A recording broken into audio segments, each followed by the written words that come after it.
Bisa dengar suara saya ya? Jelas, Prof. Assalamualaikum warahmatullahi wabarakatuh. Selamat pagi, selamat siang, dan selamat datang peserta Hopkardis Virtual 2021. Holistic Approach in Management Cardiovascular Disease Hopkardis Virtual Meeting 2021. Pada hari ini kita akan melaksanakan webinar sesi kedua, First Wave Heart Failure, dari rangkaian acara Hopkardis Virtual Meeting 2021 yang diselenggarakan oleh Divisi Kardiologi Departemen KU RSCM bekerjasama pengembang dan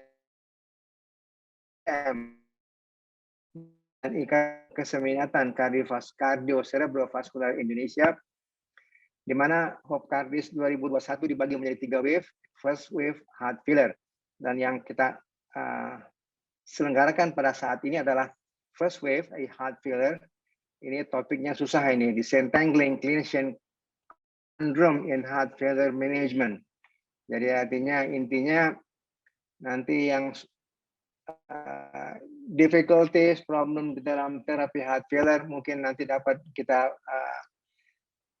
jadikan, kita buka misterinya di sini. Mungkin nanti ada 2 pembicara kita nanti. Webinar kita hari ini disponsori oleh Boehringer dengan tema Early Initiation of Empagliflozin in Type 2 Diabetes Management. Why not? Kita ada 2 speaker pada siang hari ini. Yang pertama adalah Dr. Tri Yuli Edi Tarigan, SPPD KMD, yang akan membawakan nanti diabetes, cardiovascular disease, dan renal dysfunction, the vicious cycle. Jadi merupakan satu lingkaran setan nanti ya. Tadi udah disampaikan, tadi ini nanti akan dicoba diputus nanti oleh Dr. Prof. Idrus nanti. Yang kedua adalah Prof. Idrus nanti dengan topik Unbreakable Chain of Type 2 Diabetes and Heart Failure, What Evidence Says. Saya kira Prof. Idrus Alwi, SPPD KKV Finasim nanti akan membawakan ini, dan kita ada waktu nanti jam 11.50 sampai jam 12.20. Mudah-mudahan akan ada partisipasi dari para audiens, dan nanti yang terakhir penutup. Untuk mempersingkat acara, barangkali kami minta yang pertama, pembicara pertama, Dr. Tri Yuli Edi Tarigan dengan topik Diabetes Cardiovascular Disease and the Vicious Cycles. Silakan. Baik, terima kasih kepada Prof. Ali yang sudah memberikan introduksi. Bismillahirrahmanirrahim. Assalamualaikum warahmatullahi wabarakatuh. Para guru besar, teman sejawat senior, dan juga sejawat dari Sabang sampai Merauke. Tentu yang pertama saya selalu agar teman-teman selalu sehat dan produktif di suasana yang sulit ini. Dan selanjutnya saya mengucapkan terima kasih kepada panitia, IKKI, dan juga Divisi Kardiologi, KSM, Ilmu Penyakit Dalam, FKUI RSCM, yang sudah menugaskan saya untuk ikut diskusi tentang topik yang sangat menarik ini. Dan juga terima kasih kepada PT Boehringer yang sudah memfasilitasi Continuing Medical Education. Dan juga tentu kepada Prof. Idrus, pembicara berikutnya yang juga nanti akan sharing kepada kita semua. Teman-teman sekalian, saya dapat tugas terkait dengan segitiga diabetes, cardiovascular disease, dan gangguan renal, lingkaran setan yang tentu sangat mengganggu dan juga sangat berdampak kepada morbiditas dan mortalitas pasien kita. Teman-teman sekalian, topik ini sebenarnya topik yang lama, tetapi dengan data-data CVUT yang baru, topik ini mengalami banyak kemajuan dan perkembangan, dan nanti kita lihat sebagian data-data CVUT-nya. Teman-teman, ini adalah disclosure saya, dan kira-kira outline dari presentasi ini adalah seperti ini. Jadi nanti kita lihat bahwa memang diabetes bersama dengan faktor risiko yang lain itu mempercepat penyakit-penyakit vaskular. Nanti kita bahas juga segitiga atau lingkaran setan, diabetes, gagal jantung, dan diabetic kidney disease. Kemudian obat-obatan yang bisa memotong atau menyetop ya lingkaran setan tersebut. Dan yang terakhir adalah data EMPA-REG dan take home message. Teman-teman sekalian, kita tahu selama ini bahwa diabetes sangat berperan pada aterosklerosis. Diabetes mempercepat kejadian-kejadian aterosklerosis. Kalau kita lihat di sini dari sisi intralumen, kemudian subendotel, ini banyak sekali peristiwa-peristiwa penting ya yang berawal tentu dari faktor risiko ya, merokok, hipertensi, dislipidemia dan sebagainya yang menyebabkan terjadinya kaskade aterosklerosis. Dan kalau kita lihat di sisi bawah ini, dengan adanya hiperglikemia kronik menyebabkan timbulnya bermacam-macam senyawa jahat ya seperti AIDS ya, PKC, poliols ya, dan stres oksidatif, kemudian disfungsi mitokondria dan sebagainya ini adalah semua proses metabolik yang mempercepat terjadinya aterosklerosis jika disertai dengan hiperglikemia kronis. Ini adalah kontribusi hiperglikemia kronis pada pembuluh darah besar, sehingga terjadilah suatu vulnerable plaques, dan di sisi lain juga ada yang unvulnerable plaques. Pada pembuluh darah kecil kita tahu bahwa diabetes hiperglikemia kronis ini menyebabkan beragam patologi pada kapiler ya, gangguan vasokonstriksi, vasodilatasi ya, peningkatan tekanan hidrostatik, kemudian disfungsi endotel dengan terganggunya sekresi beberapa sitokin ya yang bisa berperan pada vasodilatasi ya, kemudian terbentuknya matriks ekstraseluler, kemudian permeabilitas meningkat, bermacam-macam. Dan ini terjadi pada pembuluh darah kecil, dan kejadiannya tentu lebih cepat ya dibandingkan dengan patologi pada pembuluh darah besar. Dan ini adalah segitiga atau lingkaran setan tersebut. Jadi dengan keberadaan diabetes ya yang dengan beragam kondisinya ya, ada AIDS, ada gangguan lipid yang disertai juga kadang-kadang ada temannya hipertensi, ada inflamasi, fibrosis, kemudian peningkatan RAS ya, kemudian sympathetic nervous system, dan juga kemudian ada gangguan ginjal. Ini semuanya berujung pada cardiovascular disease ya, dan kita tahu bahwa diabetes mayoritas itu penyebab kematian pada penyandang diabetes adalah penyakit-penyakit kardiovaskular. Nah, teman-teman sekalian, ketiga organ ini sangat-sangat penting ya. Dan kita tahu kardiorenal metabolic system ini berhubungan erat satu sama lain. Dan adanya gangguan metabolik di liver, pankreas, ya, kemudian di jaringan lemak, ini sangat-sangat mempengaruhi jantung dan ginjal. Begitu juga dengan ginjal sangat berhubungan dengan homeostasis glukosa, homeostasis volume, dan juga homeostasis tekanan darah. Dan ini semuanya sangat mempengaruhi kondisi jantung kita yang tentu juga tergantung dengan substrat metabolik tertentu dan juga adanya perubahan-perubahan volume dan perubahan-perubahan tekanan di perifer.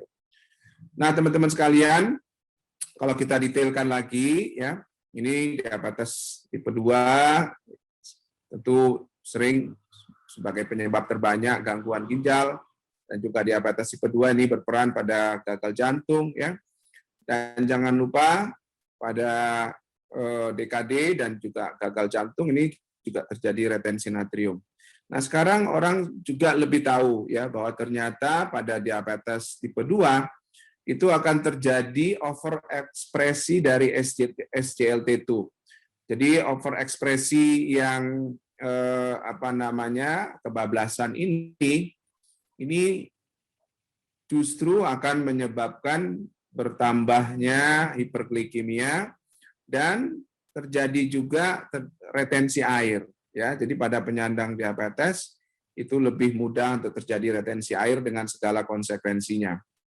Nah, sekarang kita lihat bagaimana interkoneksi diabetes dengan gagal jantung. Teman-teman sekalian, kita tahu bahwa pada penyandang diabetes gangguan sekresi insulin ya dengan hiperglikemia itu juga mempengaruhi pembuluh darah besar ya dengan segala konsekuensinya.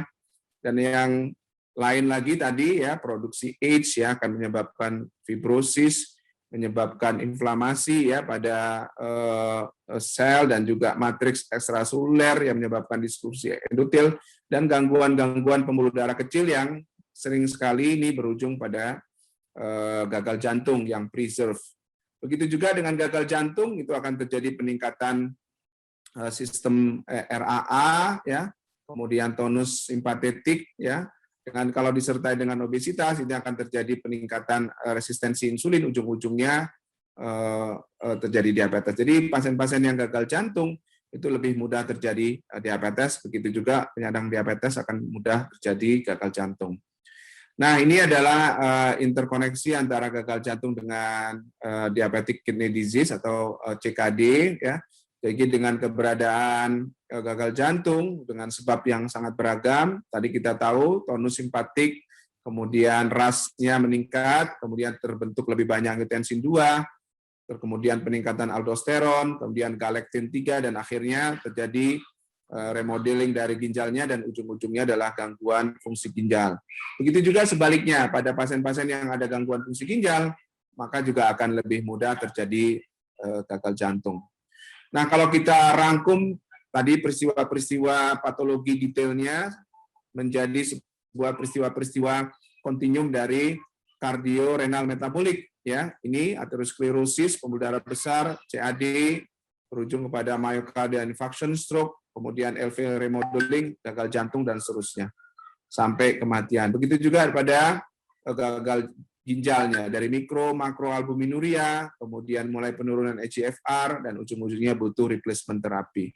Jadi kaitannya sangat erat teman-teman sekalian antara diabetes, gagal jantung CVD dengan CKD ini, dan kita lihat data-datanya memang demikian ya, bahwa diabetes ini sekarang pada penyandang diabetes terjadi pengurangan harapan hidupnya ya, dan apalagi kalau pasien yang sudah ada gangguan ginjal, gangguan jantung, penyandang diabetes, maka lebih pendek lagi harapan hidupnya. Dan yang lain tentu adalah kita tahu bahwa penyandang diabetes mayoritas memiliki penyakit kardiovaskular ya, kemudian risiko gagal jantungnya 2-5 kali lipat lebih tinggi ya.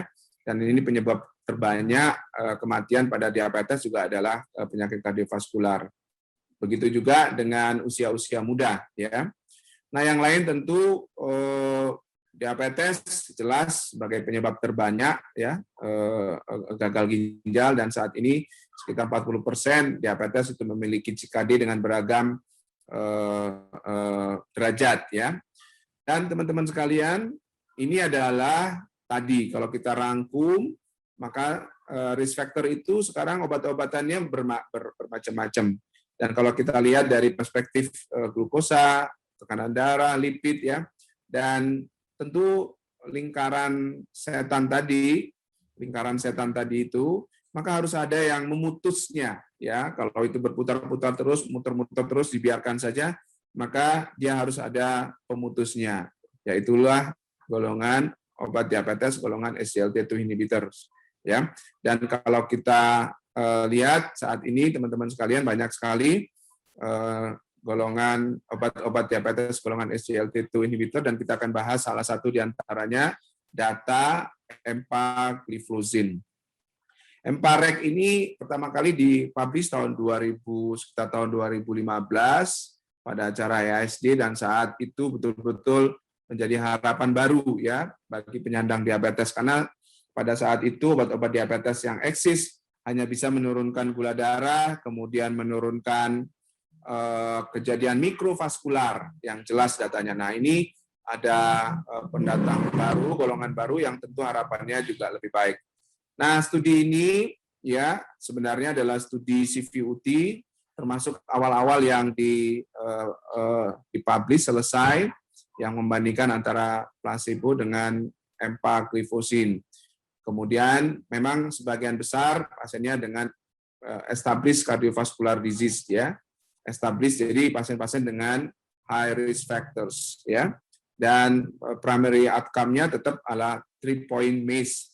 Ya, 3-point MACE itu biasanya adalah cardiovascular deaths, ya, non-fatal MI, kemudian non-fatal strokes, ya. Nah, sekarang bagaimana datanya obat SGLT2 inhibitors yang kita harapkan bisa sebagai pemutus ya lingkaran setan tadi, diabetes, ya, cardiovascular disease, dan kelainan ginjal. Nah, ternyata teman-teman kalau kita lihat ini CV death-nya bisa turun sampai 38%, ini sebuah prestasi yang fantastik tentunya. 3-point MACE-nya juga turun 14%, signifikan secara statistik, gagal jantungnya, dan all-cause mortality-nya. Nah, sekarang kalau kita bandingkan dengan CVUT dari kelas yang sama, ini berbeda-beda hasilnya. Ya.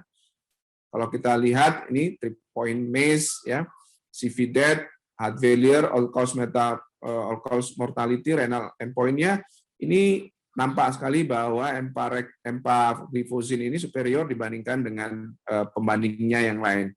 Kalau kita lihat hasil-hasil yang lain itu juga beragam ya. Misalkan kalau dia vertis ya, itu renal endpoint-nya juga tidak signifikan secara statistik ya. Kalau Canvas declare ini masih signifikan untuk renal outcome-nya ya. Yang konsisten itu untuk semua obat di golongan SGLT2 inhibitors adalah gagal jantung. Sampai saat ini datanya baik sekali untuk pasien-pasien gagal jantung, ya, baik yang ada background-nya diabetes maupun yang tidak ada background diabetes. Nah, sekarang kita lihat lebih detail. Nah, ini data untuk subjek Asia. Jadi subjek Asia, teman-teman sekalian, penurunannya lebih baik lagi, ya, 56%. 56% ya, jadi ini signifikan secara statistik. Dan bagaimana data spesifik yang terkait dengan kidney outcome-nya? Teman-teman sekalian, ini publikasi yang khusus terkait dengan kidney outcome-nya. Dan kalau kita lihat ya, terjadi penurunan baik itu insiden maupun perburukan nefropatinya sebesar 39%. Dibandingkan dengan placebo. Dan kalau kita lihat, ini memang pola umum bahwa pasien-pasien yang menggunakan SGLT2 inhibitors di awal ada penurunan ya eGFR, tetapi pada arm yang menggunakan empagliflozin dia kembali normal, bahkan dia lebih banyak sekali yang justru membaik ya. Nah, kalau kita breakdown kidney endpoint-nya ya, incidence atau worsening nefropati dan sampai seterusnya, ini teman-teman bisa lihat bahwa mayoritas kalau kita breakdown itu MARE namanya, major advanced renal endpoint ya, itu nampak bahwa empagliflozin itu lebih baik dibandingkan dengan placebo. Jadi dengan kalau kita breakdown dari beragam indikator MARE-nya itu juga hasilnya bagus. Nah, bagaimana para saintis mencoba mempostulasikan mekanisme yang diperankan oleh SGLT2 inhibitor ini terkait dengan perbaikan tadi indikator-indikator kardiovaskular dan juga indikator-indikator renalnya ya. Walaupun sebenarnya secara eksak harusnya dilakukan mekanistik tadi yang biasanya dikerjakan pada hewan studi. Nah, ini adalah beberapa teori yang selama ini kita anut ya, dengan pemberian SGLT2 inhibitors, maka dia akan seperti terjadi diuresis ya, diuresis ringan, kemudian juga ada glucose excretion dan natriuresis. Nah, semuanya ini berdampak pada ya perbaikan bioenergetik ya, kemudian penurunan retensi natrium ya, jadi lebih banyak yang akan natrium yang keluar ya, penurunan intraglomerular pressure, karena kita tahu dengan pemberian SGLT2 inhibitors ini akan menyebabkan vasokonstriksi pembuluh darah aferen ya, jadi tekanan ke glomerusnya akan menurun.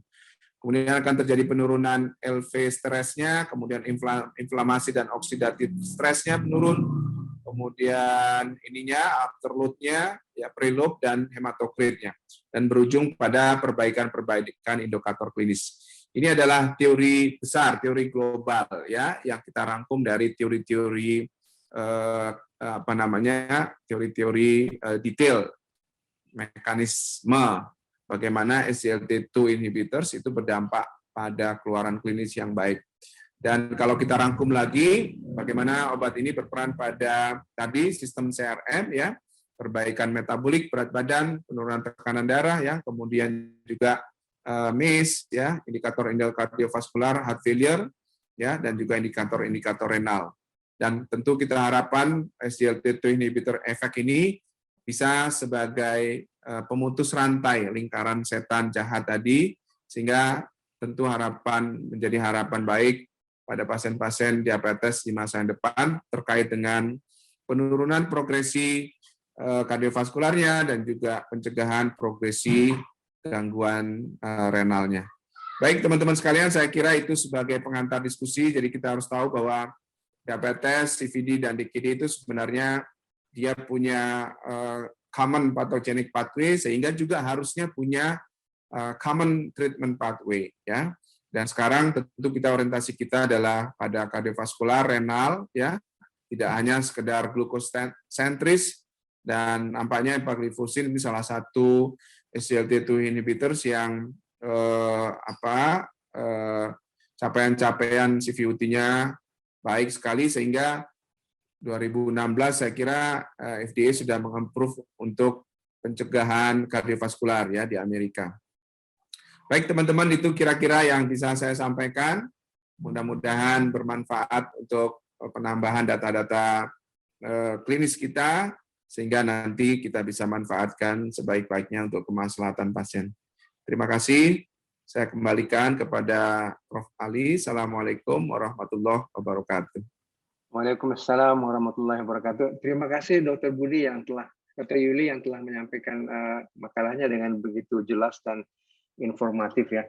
Tadi saya pikir karena CV-nya akan dibaca oleh beliau, tadi saya nggak bacakan. Jadi mungkin Dr. Tri Yuli juga saya kira sudah sangat kita kenal gitu ya. Beliau adalah staf di Metabolic Endocrine Departemen Ilmu Penyakit dalam FKUI RSUD. Jadi saya kira kita sangat mengenal beliau ya. Mungkin pada para peserta mungkin dapat mempersiapkan pertanyaan, dapat melalui nanti langsung ataupun dalam Q&A answer ya. Kita menuju ke pembicara kedua, Profesor Dr. Idrus Alwi, SPPD KKV Finasim. Ini juga kalau saya sampaikan CV-nya panjang ya Prof. Idrus ya. Tapi saya kira beliau dari pagi, dari kemarin, saya kira kita sudah kenal, dan beliau adalah mantan Ketua PABDI. Saya kira very well known, Prof. Idrus. Waktunya Prof. Idrus 20 menit ya, dengan judul Unbreakable Chain of Type 2 Diabetes and Heart Failure. What Evidence Say. Mudah-mudahan nanti ini dapat lebih membuka wawasan kita di dalam memberikan pengobatan heart failure. Prof. Idrus, waktu kami persilakan.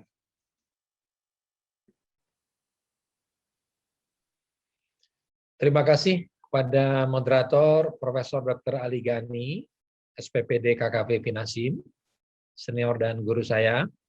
Assalamualaikum warahmatullahi wabarakatuh. Selamat siang, salam sejahtera bagi Wabarakatuh. kita semua. Yang saya hormati para guru besar, para sejawat senior, dan teman sejawat sekalian.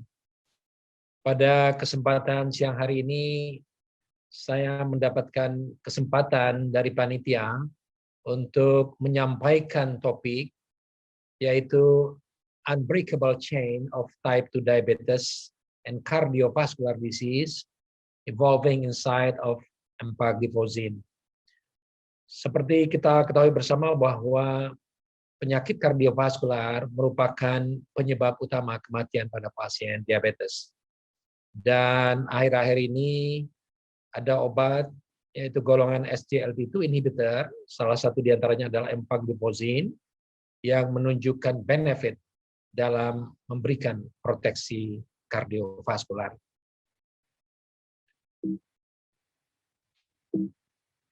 Sejawat sekalian, ini adalah outline daripada presentasi saya.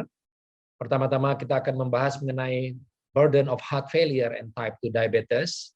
Kemudian kita akan membahas sedikit mengenai patofisiologi gagal jantung. Kemudian dilanjutkan dengan diagnosis dan klasifikasi gagal jantung. Kemudian kita akan mereview sedikit mengenai studi EMPA-REG outcome. Dan terakhir kita akan membahas studi EMPEROR-Reduce. Sejawat sekalian, gagal jantung merupakan masalah kesehatan global. Ada lebih dari 60 juta pasien di dunia menderita gagal jantung.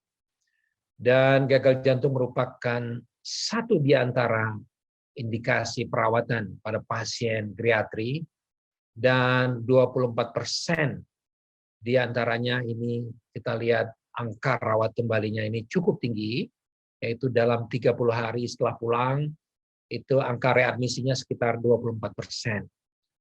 Kemudian bagaimana dengan survival? Survival belum begitu menggembirakan, karena kita lihat di sini bahwa 50% pasien gagal jantung akan meninggal dalam kurun waktu 5 tahun.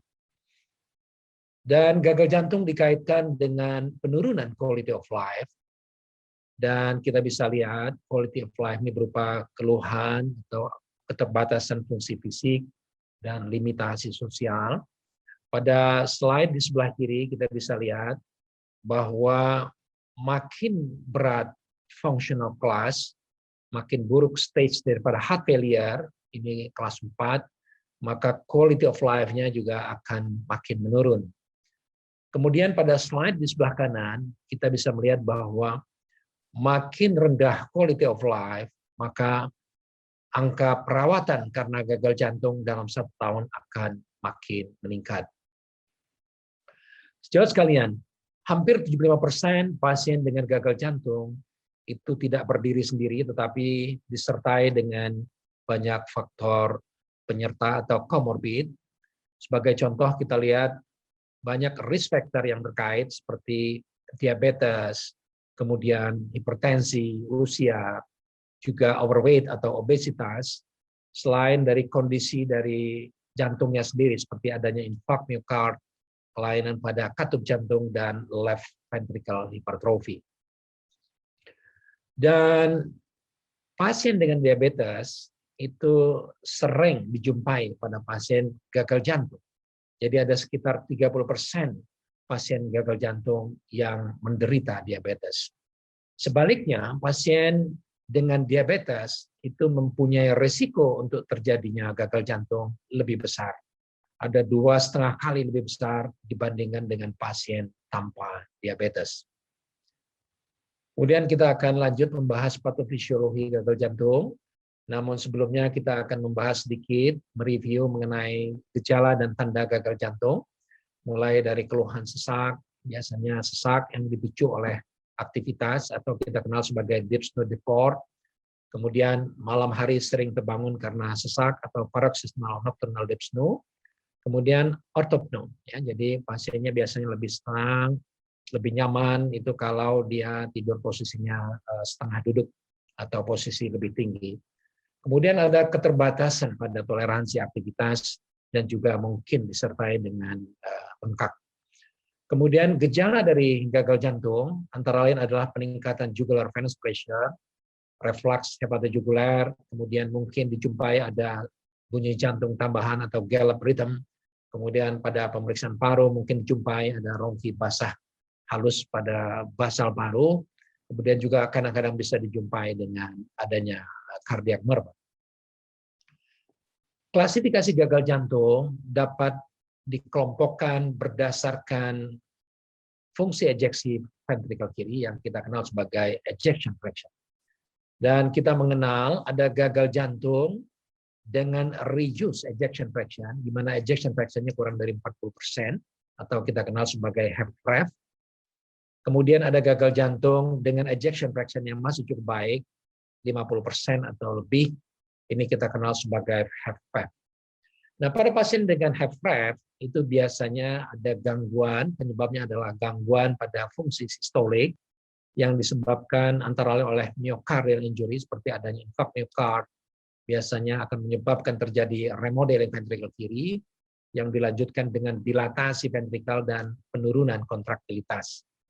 Kemudian pada HFpEF atau heart failure dengan preserved ejection fraction, ini merupakan suatu diagnosis yang cukup challenging dan biasanya patofisiologinya cukup heterogen dengan ciri adanya disfungsi endotel, kemudian ada stiffness atau kekakuan pada arteri dan abnormalitas pada fungsi diastolik dari ventrikel kiri. Jadi kita lihat sebagai contoh, ini pada gambar di atas, ini terjadi dilatasi dari ruang-ruang jantung. Kemudian pada HFpEF ini biasanya terjadi gangguan pada fungsi diastolik, gangguan pada kelenturan daripada fungsi diastolik, maupun ada kekakuan atau stiffness dari ruang-ruang jantung. Jemaah sekalian, gagal jantung bisa juga dikelompokkan berdasarkan kronik maupun akut. Chronic heart failure kita kenal tadi, mulai dari HFpEF maupun HFrEF. Jadi dia bisa berupa left ventricle failure, dan komposisi HFpEF maupun HFrEF sekitar 50-50. Kemudian bisa juga right ventricle failure. Jadi ada gagal jantung kanan yang bisa berupa HFpEF maupun HFrEF, dan ini biasanya sekunder karena adanya gangguan pada ventrikel kanan, misalnya ada infark ventrikel kanan, ada hipertensi pulmonal, atau emboli paru. Kemudian ada juga gagal jantung akut. Ini biasanya gejala dan tanda gagal jantung.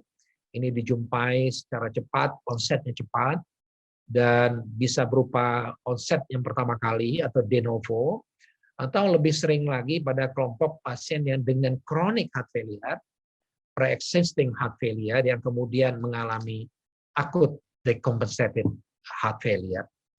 Jadi ini merupakan dua kondisi yang sering kita jumpai pada pasien gagal jantung.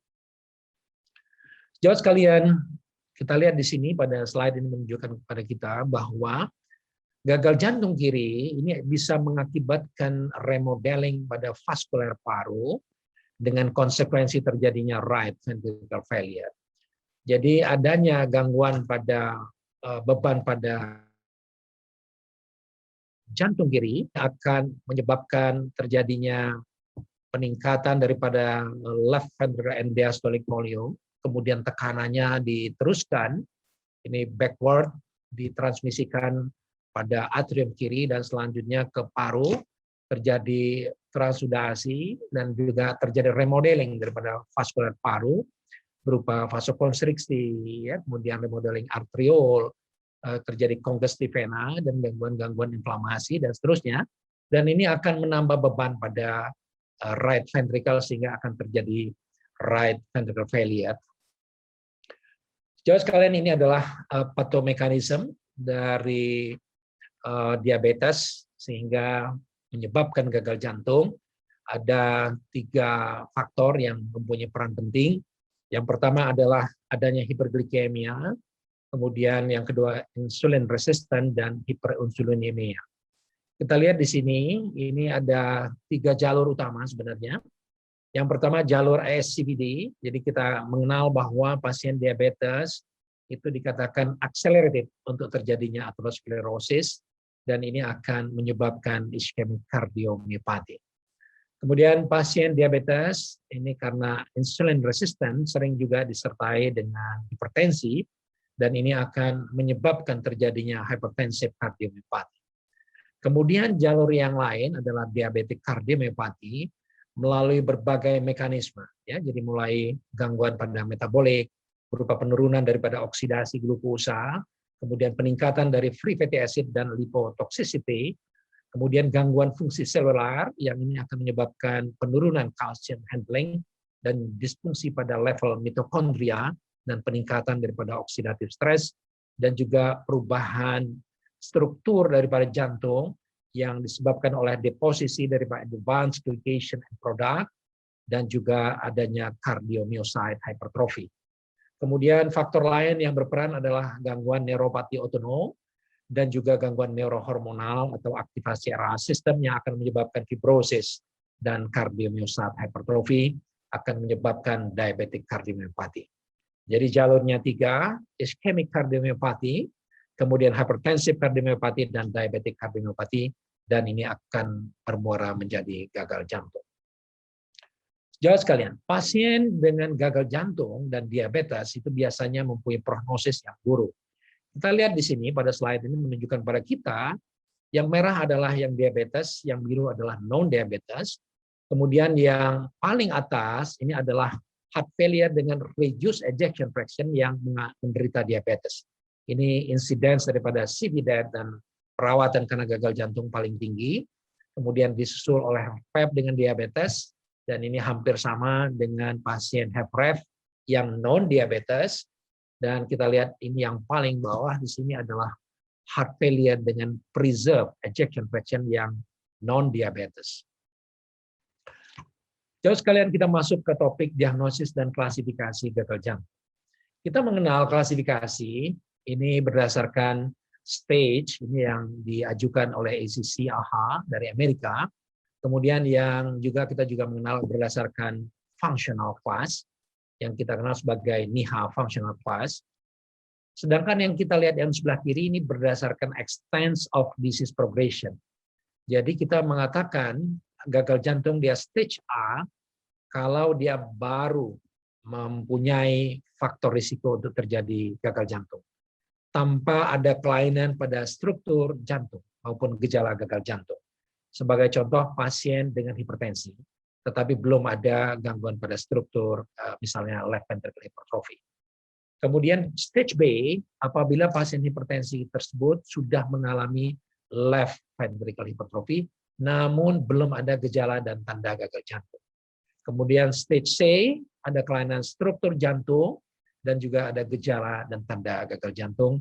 Dan yang D adalah gagal jantung yang refraktor. Kemudian NIHA kelas, kita juga sudah mengenal. Jadi kalau tidak ada limitasi pada aktivitas fisik, dia NIHA kelas 1. Kemudian ada limitasi ringan untuk aktivitas fisik kelas 2. Kemudian limitasi yang berat. Dan juga yang keempat adalah dalam keadaan istirahat pun pasiennya mengalami gejala dan tanda gagal jantung. Jauh sekalian, dalam menegakkan diagnosis gagal jantung, kita harus melakukan suatu anamnesis yang cermat.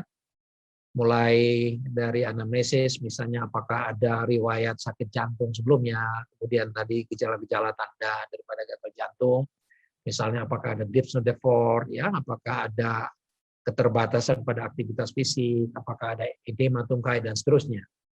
Dan selanjutnya kita lanjutkan dengan pemeriksaan fisik dan juga pemeriksaan penunjang EKG. Kalau kita mendapatkan satu atau lebih sign daripada gagal jantung ini, maka ini kita lanjutkan dengan beberapa pemeriksaan lanjutan seperti pemeriksaan lab natrium peptide dan juga pemeriksaan pencitraan ekokardiografi. Tetapi kalau kita tidak menjumpai sama sekali dari 3 tadi, mulai dari anamnesis, pemeriksaan fisik, EKG-nya normal semua, maka heart failure ini dikatakan unlikely. Nah, NT-proBNP, natrium peptide, ini sering digunakan sebagai suatu marker untuk diagnostik dan prognostik pada gagal jantung. Dan ini merupakan ekspresi daripada ventricle jantung, dan dia biasanya merupakan respons terhadap adanya stres mekanik. Misalnya ada peningkatan volume, adanya ischemic injury ya, yang menyebabkan vasodilatasi dan seterusnya. Dan peningkatan kadar BNP maupun NT-proBNP, di sini menggunakan cut-off 35 dan 125, ini dikaitkan dengan adanya stres pada dinding ventrikel. Dan ini menunjukkan adanya gagal jantung. Namun demikian, peningkatan daripada natrium peptide tidak selalu mempunyai kaitan bahwa yang bersangkutan menderita gagal jantung. Misalnya pada pasien dengan obesitas, itu sering kadar natrium peptide itu relatif lebih rendah. Kemudian pada pasien dengan gangguan fungsi ginjal, itu juga dikaitkan dengan peningkatan daripada natrium peptide. Dan dikatakan peningkatan natrium peptide ini mempunyai korelasi dengan stage daripada heart failure. Jauh sekalian kita masuk ke topik empiric outcome. Empiric outcome merupakan suatu randomized clinical trial dengan menggunakan empagliflozin pada pasien dengan diabetes dengan ASCVD. Dan ini pasiennya ini melibatkan cukup banyak pasien, yaitu sekitar 7.000-an pasien. Pasiennya tentunya dalam kondisi stable, ya, jadi stable background glucose lowering therapy. Ini dalam 12 minggu pertama, dan juga pasiennya mendapatkan terapi, semua terapi terhadap berbagai faktor risiko pada pasien diabetes. Ya. Jadi kalau misalnya kolesterol tinggi, kita akan berikan obat lipid lowering therapy dan juga termasuk pemberian obat-obatan inhibisi terhadap RAS system. Jadi dilakukan randomisasi, ada kelompok placebo, kemudian ada kelompok empagliflozin 10 mg dan empagliflozin 25 mg. Dan ini adalah hasil daripada empiric outcome, CVOT atau Cardiovascular Outcome Trial daripada empagliflozin. Ini merupakan studi yang pertama menunjukkan bahwa empagliflozin dapat memperbaiki cardiovascular outcome pada pasien diabetes dengan ASCVD. Kita lihat untuk 3-point MACE, yaitu non-fatal MI, non-fatal stroke, dan cardiovascular death, itu dapat diturunkan 14%. Kemudian untuk cardiovascular death saja itu dapat ditekan 38%, dan untuk perawatan karena gagal jantung dapat diturunkan 35%, dan all-cause mortality dapat diturunkan 32%. Jauh sekalian, kalau kita bandingkan dengan studi dengan gliflozin yang lain, yaitu ada canagliflozin atau CANVAS program, kemudian ada studi DECLARE-TIMI 58 dengan dapagliflozin, maka empagliflozin kita lihat di sini, dia mempunyai benefit untuk semua CVOT. Jadi kita lihat di sini, untuk perawatan karena gagal jantung, itu dapat diturunkan 35%, kemudian untuk CV-death dapat ditekan sekitar 38%, dan 3-point MACE dapat diturunkan 16%. Sedangkan CANVAS program dengan canagliflozin, ini hanya menurunkan risk untuk perawatan karena gagal jantung dan 3-point MACE, sedangkan untuk CV-death ini tidak bermakna. Sedangkan untuk dapagliflozin dari studi DECLARE-TIMI 58, itu untuk perawatan karena gagal jantung dapat diturunkan sekitar 27%, sedangkan untuk CV-death dan 3-point MACE tidak ada perbedaan yang bermakna. Jauh sekalian kita masuk pada studi EMPEROR-REDUCE. Ini merupakan satu dari bagian besar dari program kardiorenal metabolik dari SGLT2 inhibitor. Kita mengenal ada EMPEROR-REDUCE pada pasien dengan HFrEF atau reduced ejection fraction. Jadi penelitian empagliflozin pada pasien heart failure dengan reduced ejection fraction. Kemudian EMPEROR-PRESERVE pada HFrEF atau preserve ejection fraction. Dan ada EMPERIAL-REDUCE dan EMPERIAL-PRESERVE. Ini yang dilihat adalah kemampuan toleransi aktivitas. Kemudian ada EMPULSE, ini pada pasien dengan acute heart failure. Kemudian ada IMPACT, MI, pada pasien infark miokard akut. EMPA-KIDNEY pada pasien ginjal. EMPIRIC outcome ini yang pertama. Dan EMPRISE. Saya kira banyak sekali, saya akan tidak bahas satu-satu. Dan kita akan lihat di sini EMPEROR-REDUCE. EMPEROR-REDUCE ini mempunyai tujuan untuk melihat safety, keamanan, dan efficacy dari empagliflozin dibandingkan dengan placebo pada on-top treatment, ya, jadi on-top guideline-directed medical therapy pada pasien heart failure dengan reduced ejection fraction.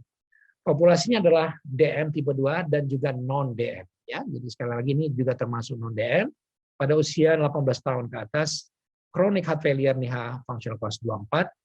Ini melibatkan sekitar 3.700 pasien, dan ini mendapatkan empagliflozin arm pertama, dan dia mendapatkan standar of care terapi, kemudian dibandingkan dengan placebo.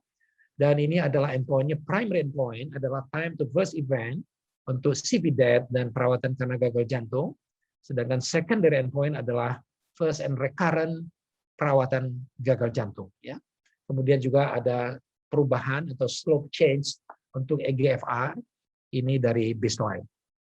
Dan ini diikuti selama sekitar 16 bulan mediannya. Dan ini adalah kriteria inklusi dan eksklusi, bisa dilihat bersama. Pasiennya adalah pasien 18 tahun ke atas, untuk di Jepang itu 20 tahun ke atas. Dan kita melihat ini pasiennya dengan chronic heart failure, functional class 24, dengan juga peningkatan NT-proBNP. Dan kita juga lihat bahwa pasien ini mendapatkan terapi optimal, standard of care, dan juga ada beberapa kriteria eksklusi. Sebagai contoh, pasien dengan infark, kemudian ada CABG, atau ada stroke dan TIA dalam 90 hari terakhir, ini juga exclude dari penelitian. Pasien dengan rencana transplant atau post-transplant, pasien dengan acute decompensated heart failure, pasien dengan tekanan sistolik yang tinggi atau hipotensi, kemudian pasien dengan eGFR yang rendah di bawah 20 mm per menit. Dan ini adalah baseline karakteristik. Kita lihat usia sekitar 60-an, ya, usia geriatri 65, ya, 67. Kemudian populasi Asia itu ada sekitar hampir 20%. Kemudian untuk region Asia penelitiannya itu sekitar 13%. Dan juga functional class kita lihat yang paling banyak adalah kelas 2. Kemudian yang paling sedikit itu kelas 4, itu di bawah 1%. Kemudian untuk body mass index sekitar 27-28. Kemudian tekanan darah kita lihat berkisar 120-an. NT-proBNP itu cukup tinggi. Kemudian populasi yang iskemik itu ada sekitar lebih dari separuh, 52%. Kemudian adanya riwayat penyakit kardiovaskular, atrial fibrilasi ada sekitar 35%. Kemudian yang hipertensi cukup banyak, sekitar 70-an%, dan diabetes itu ada sekitar separuh, hampir separuh itu dengan diabetes, dan berarti sebagian 50% itu non diabetes dengan eGFR sekitar 60-an. Dan ini adalah riwayat pengobatan sebelumnya. Kita lihat di sini cukup banyak yang mendapatkan ACE inhibitor, ada sekitar 40-an%, 46%. Kemudian yang mendapatkan ARNI ini ada sekitar hampir 20%. Kemudian juga ada juga paling banyak mendapatkan beta blocker, ya, sekitar 94%, dan juga yang mendapatkan device terapi itu sekitar ICD 30-an%, CRT sekitar 11%. Dan ini adalah primary endpoint, sekali lagi CV death dan perawatan karena gagal jantung. Kemudian secondary endpoint adalah adanya perawatan karena gagal jantung pertama maupun recurrent, dan key secondary endpoint adalah penurunan daripada eGFR. Dan ini hasil akhirnya, kita bisa melihat bahwa untuk primary endpoint itu ada risk reduction sebesar 25% pada kelompok yang mendapatkan empagliflozin. Dengan number need to treat itu 19, artinya kalau kita memberikan terapi pada 19 pasien, maka kita bisa mencegah satu primary endpoint, yaitu CV death dan perawatan karena gagal jantung. Jadi makin rendah number need to treat, maka dia makin baik. Dan untuk secondary endpoint, kita lihat perawatan untuk gagal jantung, baik itu pertama maupun recurrent, dapat diturunkan sekitar 30% pada kelompok yang mendapatkan empagliflozin. Dan perubahan untuk eGFR slope, ini tampak sini pada, kita lihat pada minggu di atas minggu ke-100, ini memang pada kelompok empagliflozin, dia mempunyai eGFR yang lebih baik, dan bahkan setelah withdraw, setelah daripada akhir daripada studi, malah di sini kita lihat off treatment itu sekitar 23-45 hari, pada kelompok empagliflozin dia tampaknya dia mempunyai eGFR yang lebih baik. Dan ini sekali lagi, ini efficacy result baik untuk primary endpoint, secondary endpoint. kita lihat semuanya confirm dari studi Emperor Reduce empagliflozin dapat menurunkan risk untuk primary endpoint maupun secondary endpoint. Sejawat sekalian, tibalah kita pada kesimpulan. Jadi data menunjukkan bahwa sekitar 30% pasien gagal jantung itu menderita diabetes, yang ini akan menyebabkan prognosis yang buruk dibandingkan yang non-diabetes. Dan pada pasien dengan gagal jantung itu sekitar 50% itu menderita gagal jantung dengan ejection fraction yang masih baik, atau heart failure dengan preserved ejection fraction, dan bukti evidence base masih sangat terbatas. Jadi kita masih menunggu, mudah-mudahan ke depan ada obat yang baik terhadap populasi pasien dengan HFpEF ini. Kemudian SGLT2 inhibitor menunjukkan benefit dalam menurunkan risk untuk terjadinya perawatan karena gagal jantung pada pasien diabetes, sehingga di guideline dari studi-studi yang ada dianjurkan pemilihan SGLT2 inhibitor pada pasien DM tipe 2 dengan risiko kardiovaskular tinggi atau gagal jantung. Dan dari studi yang saya sampaikan tadi, studi Emperor Reduce menunjukkan bahwa empagliflozin dapat menurunkan risk untuk terjadinya cardiovascular death dan perawatan karena gagal jantung. Terima kasih atas perhatiannya. Wassalamualaikum warahmatullahi wabarakatuh. Waalaikumsalam warahmatullahi wabarakatuh. Terima kasih Prof. Idrus, penyampaiannya yang sangat komprehensif dan jelas. Kita masih punya waktu cukup banyak untuk diskusi. Barangkali sudah ada beberapa pertanyaan tadi yang masuk. Mungkin yang pertama tadi untuk dari Dr. Yonatan ya, Yonatan Vincent barangkali ini. Pertanyaannya kayaknya bisa ke Dr. Prof. Idrus bisa, ke Dr. Yuli bisa ini. Kira-kira pasien diabetes dan gagal jantung yang diberikan pada penghambatan SGLT2, apakah diperlukan pengaturan ulang dosis diuretik karena penghambatan SGLT2 sudah memiliki efek diuresis? Itu mungkin dulu. Mungkin Prof. Idrus atau Dr. Yuli, silakan. Mungkin Dr. Yuli. Ya. Baik, terima kasih Prof. Ali dan juga Prof. Idrus yang sudah menyampaikan banyak sekali inspirasi-inspirasi kepada kita. Teman-teman sekalian, kita pahami selama ini bahwa SGLT2 inhibitors itu dia baik diuretik efeknya itu di tisu utamanya. Di tisu. Jadi dia menarik air itu pada cairan yang berada di tisu, di parenkim. Bukan di vaskular. Kalau loop diuretik, itu utamanya cairan yang dia tarik itu ke vaskular, dari vaskular. Kalau SGLT2 inhibitor itu tisu diuretik sebenarnya. Efeknya itu lebih ringan. Ya. Jadi teman-teman sekalian, kalau kita mau menggunakan kelas obat ini, kita harus tahu ilmunya, harus syarat dan ketentuan itu berlaku. Artinya apa? Kita selama ini memahami bahwa obat ini tidak diberikan kepada acute decompensated heart failure. Obat ini tidak kita berikan pada perioperatif. Obat ini kita tidak berikan pada critical ill. Kemudian eGFR tentu, itu juga tadi teman-teman mempertanyakan, ada yang menanyakan eGFR berapa.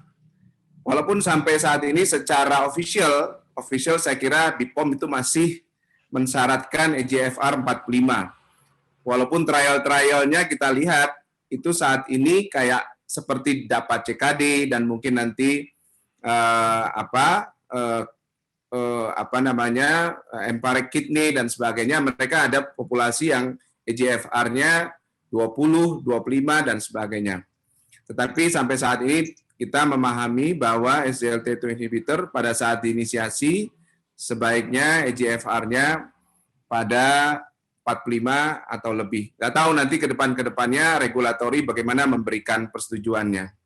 Nah, kembali ke pertanyaan tadi, Jadi intinya SGLT2 ini diberikan pada kondisi gagal jantung yang chronic stable, bukan gagal jantung yang berat. Kalau kita lihat data Emperor Reduce dan data HF, itu yang NIHA 4 itu kecil sekali, 0,5%. Pasiennya cuma 8 atau 9. Jadi nanti di BPOM juga kalaupun diberikan untuk gagal jantung, maka itu gagal jantung yang chronic stable.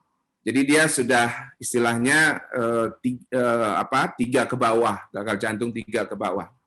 Nah, teman-teman sekalian, terkait dengan diuretik, selama ini kita pahami sebaiknya tidak dikombinasi dengan loop diuretik.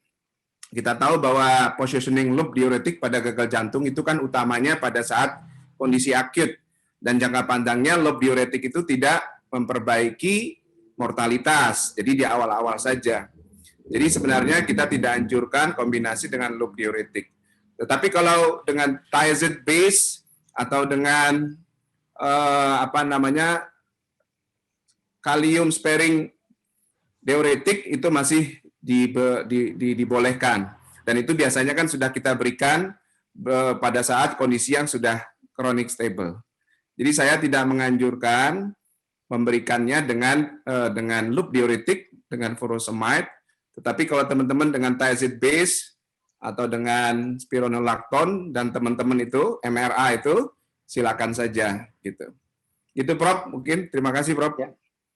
Prof Idrus barangkali ada tambahan. Ya, baik. Jadi saya kira apa yang sudah disampaikan oleh Dr. Triuli tadi sudah tepat. Jadi memang dari penelitian yang ada, memang kita tidak menganjurkan memberikan SGLT2 inhibitor ini pada kondisi yang misalnya lagi kondisi akut, ya, misalnya pasiennya baru edem paru atau akut decompensated heart failure. Jadi biasanya kita tunggu dia kondisinya stabil, ya, kondisi stabil. Dan kita juga tahu bahwa efek daripada SGLT2 inhibitor ini efek diuretiknya sebenarnya tidak terlalu kuat, ya. Jadi kalau dia misalnya kondisinya akut atau edem paru akut, barangkali yang kita target utama kita adalah mengurangi kongesti, ya. Jadi kita akan berikan obat diuretik dengan loop diuretik, misalnya dengan furosemide, sampai dia kondisinya lebih stabil, dan setelah dia stabil, boleh kita pertimbangkan penambahan SGLT2 inhibitor.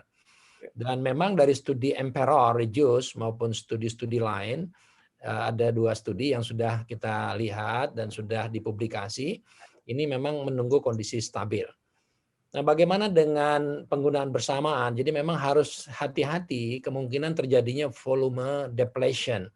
Jadi memang kalau kita memberikan obat diuretik, tentunya setelah kita berikan yang intravena, kita akan berikan dosis maintenance, tidak bisa langsung berhenti. Ya, jadi sekali lagi ada Taylor, ya, ada ARS-nya. Kita barangkali akan berikan furosemide tablet untuk maintenance, kemudian bertahap kita kurangi dosisnya sampai stabil.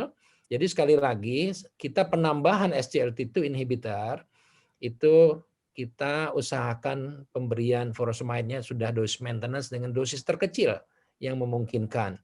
Dari pengalaman klinis yang ada selama ini, saya biasanya menggunakan setelah menggunakan dosis furosemide dosis sangat rendah, ya. Malah yang sudah kita stop sehingga kita maintenance dengan diuretik spironolactone yang kita tahu mempunyai benefit untuk menurunkan morbiditas dan mortalitas kardiovaskular. Jadi furosemide sifatnya temporer. Jadi tadi sekali lagi Taylor dan ada ARS-nya menurunkan furosemide, dan setelah itu kita akan memberikan obat-obatan yang punya efek long term. Dan kalaupun terpaksa kita berikan kombinasi dengan SGLT2 inhibitor, maka kita harus hati-hati dengan risiko kemungkinan terjadinya volume depletion, dan ini juga dianjurkan di guideline terakhir di guideline ECCA tahun 2021, saya kira bagaimana strategi memberikan diuretik bersama-sama dengan golongan SGLT2 inhibitor ini antara lain empagliflozin. Saya kira demikian yang bisa saya tambahkan. Memang NIHA class itu pada studi Emperor Reduce itu hanya kurang dari 1%. Jadi sebagian besar itu functional kelasnya kelas 2 sampai kelas 3. Terima kasih. Terima kasih Prof. Idrus. Masih ada pertanyaan dari Dr. Munadi. Kalau kita memakai barangkali kriteria ejection fraction, kira-kira yang EF berapa itu yang mau dipakai tambahin SGLT2 inhibitor? Itu pertanyaannya. Ya, jadi memang dari studi yang ada, studi baik studi ya kita bahas tadi studi Emperor Reduce itu dengan ejection fraction di bawah 40%. Jadi pasien dengan HFrEF ya, heart failure dengan reduced ejection fraction. Kita masih menunggu studi pada pasien dengan heart failure dengan preserve ejection fraction. Saya kira dalam beberapa bulan ke depan ini akan selesai studi empagliflozin. Ya kalau yang dulu untuk yang HFrEF itu dapagliflozin lebih dulu, DAPA-HF. Nah, yang ini untuk HFpEF ini ya empagliflozin kelihatannya akan keluar lebih dulu. Kita akan tunggu dalam beberapa bulan ke depan, mudah-mudahan pada populasi HFpEF ini juga akan mendapatkan benefit dengan pemberian empagliflozin. Jadi saat ini masih di bawah 40%. Ya. Makasih. Ya, jadi ini kayaknya menarik. Prof. Silakan, Ali. silakan. Ya, kalau kita lihat baseline datanya, itu ejection fraction terendah Emperor Reduce itu sekitar 20-21. Kalau yang satu lagi yang DAPA-HF juga sekitar situ 22-23 itu terendah. Itu bukan min-nya ya, tapi yang terendah. Nah, jadi teman-teman sekalian, saya kira kita harus ada data ya untuk memilih seberapa rendah ejection fraction yang masih kita berikan. Pengalaman saya pada pasien-pasien yang end stage heart failure yang sangat rendah diberikan tuh harus hati-hati betul. Karena biasanya pasiennya tensinya turun, kemudian lemes, fatigue, ya pasiennya merasa saya nggak bisa ngapain-ngapain ini dok, walaupun even kita berikan dengan dosis yang rendah gitu.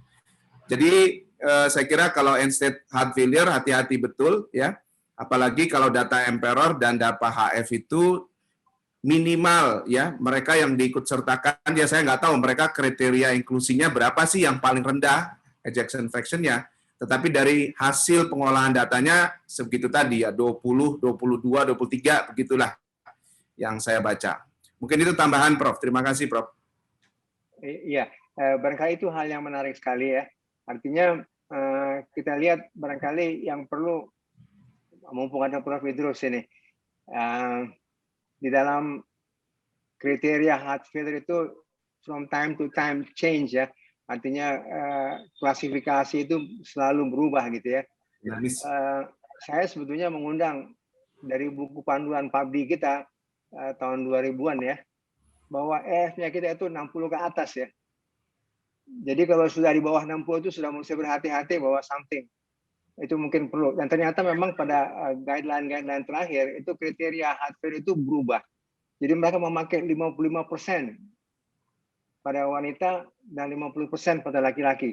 Jadi hal-hal seperti ini mungkin perlu diwaspadai dalam clinical daily practice supaya nanti kita betul-betul bisa pilih yang mana supaya kita nggak masuk ke kondisi yang advance. Mungkin itu antara lain. Saya masih ada pertanyaan ya ini saya lihat. Mungkin ada yang bisa bantu, masih ada pertanyaan?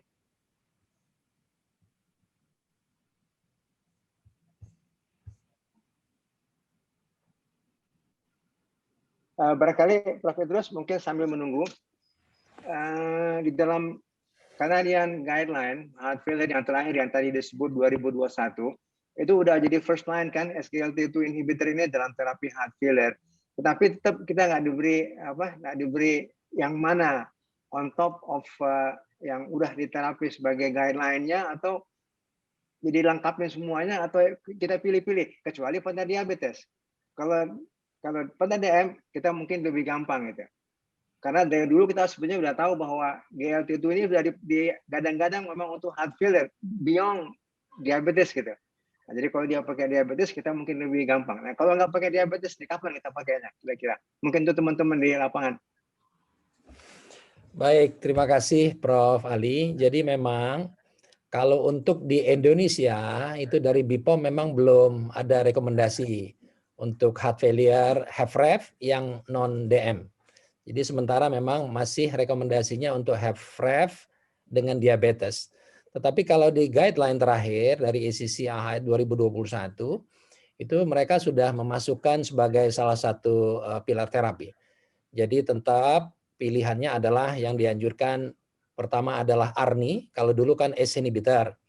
Kalau intolerance diberikan ARB, maka sekarang yang prefer, yang lebih dianjurkan adalah ARNI, angiotensin receptor nephrilicin inhibitor, sacubitril valsartan sebagai pilihan pertama.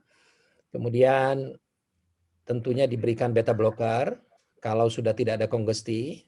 Jadi evidence based beta blocker terapi itu misalnya bisoprolol, carvedilol dan metoprolol.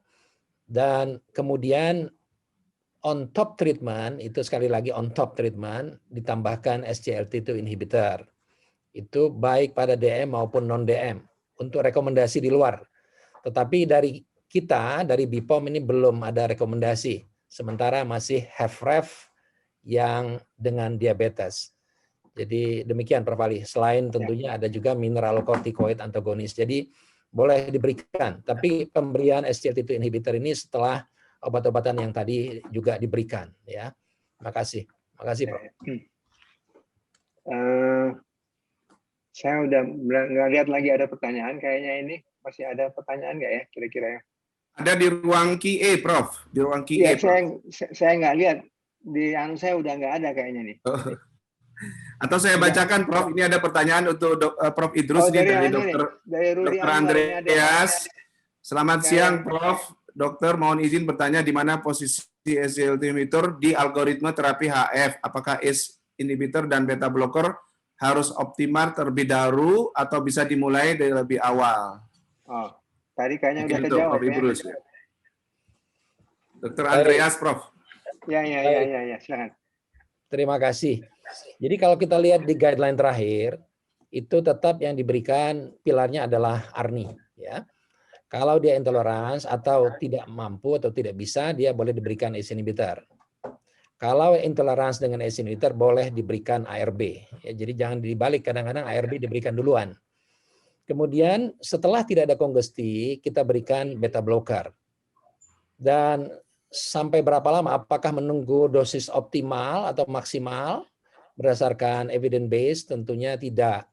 Kalau dilihat dari anjuran yang diberikan, penambahan SGLT2 inhibitor sudah boleh diberikan.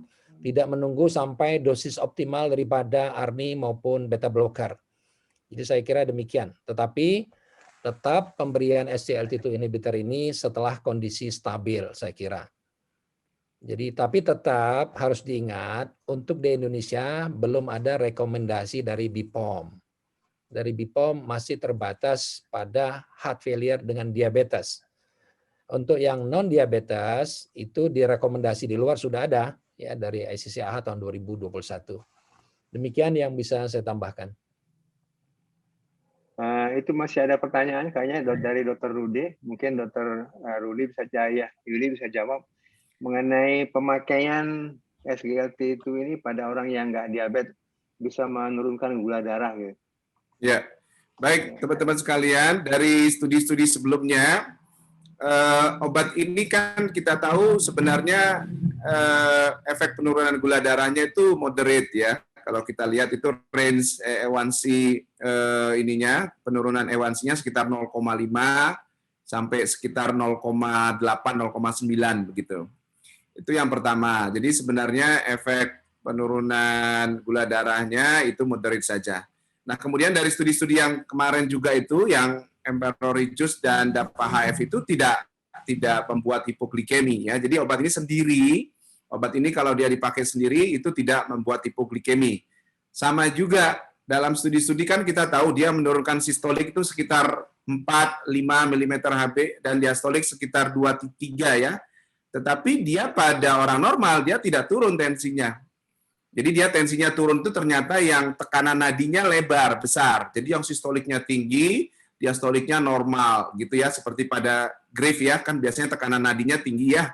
Nah, itu yang seperti itu yang baik untuk penurunan dengan SGLT2 inhibitor. Jadi dia pada orang normotensif juga tidak menurunkan tensinya sebenarnya. Begitu juga pada orang yang normoglycemia, dia tidak menurunkan gula darah begitu. Itu Prof, jawaban saya, Prof. Ya. Tadi kayaknya ada pertanyaan yang udah terjawab ya, masalah laju filtrasi ya dari Sudah, Prof, sudah saya address tadi sekalian, Prof. Ya. Yang dari Dr. Al-Fatah Dayan Putra mengenai juga ke Dr. Yuli kayaknya, kapan mulai pakai ini? Ya, ini menarik ya, dan ini saya kira relevan dengan tema besar simposium kita hari ini. Teman-teman sekalian, kalau kita lihat guideline global itu kan saat ini masih first line-nya metformin ya. Nah, kemudian setelah gagal atau tidak toleran dengan metformin, baru kita memilih sesuai dengan patient interest ya, dan seterusnya. Tetapi ada yang menarik itu dari guideline-nya Eropa, ESC, sekitar tahun 2019 ya. Kalau pada saat itu pasiennya sudah ada cardiovascular disease, baru kemudian terdiagnosis diabetes, maka mereka menganjurkan SGLT2 inhibitor sebagai first line-nya instead of metformin begitu. Karena memang data-data CVUT-nya lebih bagus. Dan kalau kita lihat meta-analisisnya sebenarnya SGLT2 inhibitors ini kalau untuk pencegahan atau untuk menurunkan progresi atau hospitalisasi heart failure, itu bisa kita berikan sebagai primary prevention. Untuk mencegah progresi kidney disease pada diabetes, itu juga bisa kita berikan sebagai primary prevention. Jadi sebenarnya pada penyandang diabetes, as soon as possible, begitu. Artinya kalau kita gagal dengan metformin, kita bisa langsung second line-nya, atau misalkan kita butuh intensifikasi, kita bisa langsung menggunakan SGLT2 inhibitors. Bahkan seperti guideline-nya ESC tadi, kalau pasiennya baru terdiagnosis dan sudah exist penyakit-penyakit kardiovaskular, itu bisa diberikan sebagai first line terapi. Jadi kita sekarang menggunakan obat ini bukan lagi tujuannya untuk menurunkan gula darah saja, tetapi dalam rangka pencegahan kardiovaskular dan menurunkan progresi kelainan ginjalnya, gitu Prof.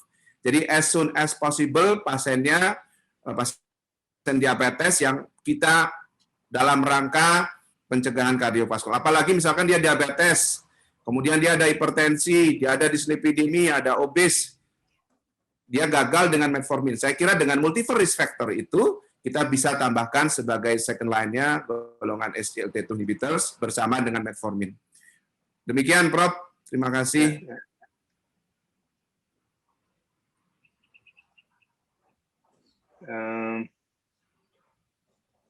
Mungkin tadi ada sedikit yang menarik, Dr. Yuli, tadi ada hal yang tadi masalah primary first line tadi, masalah metformin.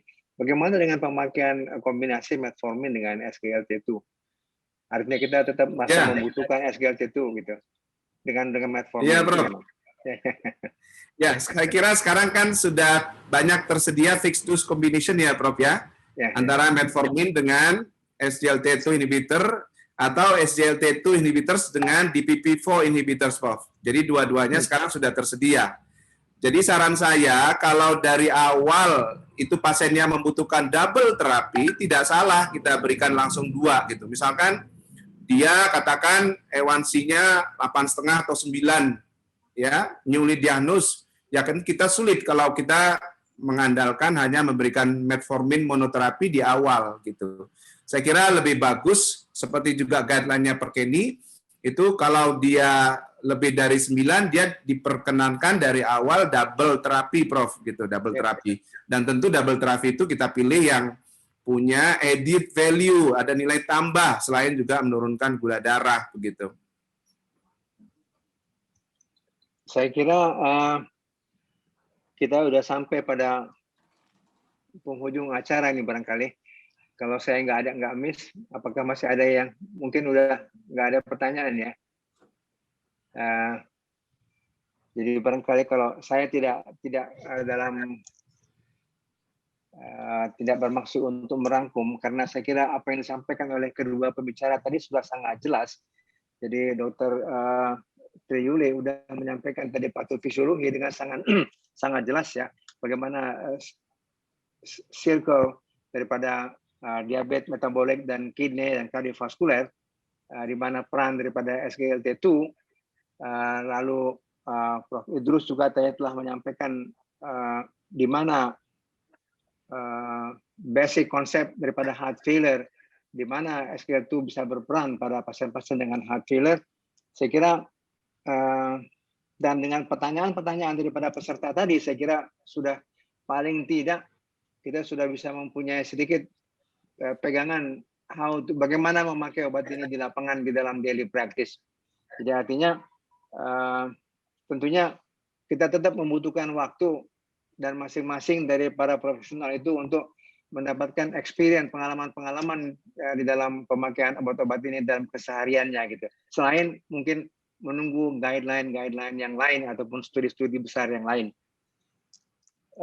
Pada kesempatan ini saya mengucapkan terima kasih pada panitia Hopkardis yang telah mempercayai saya untuk memimpin sidang ini dan memberi kesempatan kepada Dr. Tri Yuli, Prof. Idrus untuk berperan di dalam acara Hopkardis pada simposium heart failure ini. Kemudian tak lupa pada Muringer, terima kasih bahwa inovasi suatu studi-studi yang baru itu akan tentunya mempermudah para profesional untuk menambah modalitas kita di dalam melakukan intervention pada pasien-pasien yang sangat membutuhkan. Jadi kita tahu bahwa heart failure itu sesuatu yang sulit, ya, terutama tadi sudah disampaikan Prof. Idrus, frekuensi angka masuk rumah sakit yang berulang itu bukan main tingginya dan merupakan suatu cost dan burden, betul-betul burden.